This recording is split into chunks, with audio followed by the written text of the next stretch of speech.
നമസ്കാരം, കൊട്ടാരക്കര മീഡിയയിലേക്ക് സ്വാഗതം. KSRTC മേധാവി സ്ഥാനത്ത് നിന്ന് ബിജു പ്രഭാകറിനെ നീക്കാനൊരുങ്ങി ഗതാഗത മന്ത്രി KB ഗണേഷ് കുമാർ. നിലപാടുകളിൽ നിലനിന്ന സ്വരച്ചേർച്ചയില്ലായ്മയാണ് കാരണം.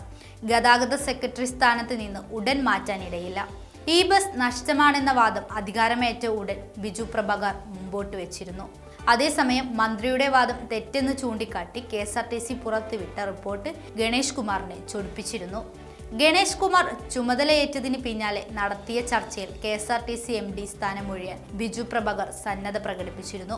MD സ്ഥാനം ഏപ്രിൽ ജോയിന്റ് MD പ്രമോദ് ശങ്കറിനെ നൽകണമെന്നും താൻ ചെയർമാനായി തുടരണമെന്നും ബിജു പ്രഭാകർ അഭിപ്രായപ്പെട്ടിരുന്നു. കഴിഞ്ഞ മാസത്തിൽ CMD സ്ഥാനത്ത് നിന്ന് മാറ്റാനുള്ള സന്നദ്ധ ബിജു പ്രഭാകർ ചീഫ് സെക്രട്ടറിയെ അറിയിച്ചിരുന്നു. അന്ന് മന്ത്രി ആന്റണി രാജുവാണ് പിന്തിരിപ്പിച്ചത്. സാമ്പത്തിക പ്രതിസന്ധിക്കിടയിലും പ്രതിദിന വരുമാനം 9 കോടി പിന്നിട്ടിരുന്നു.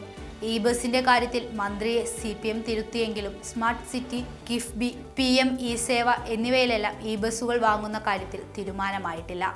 ഓസ്ട്രേലിയയിൽ നിന്ന് ഇന്നലെ രാത്രിയാണ് ബിജു പ്രഭാകർ തിരിച്ചെത്തിയത്.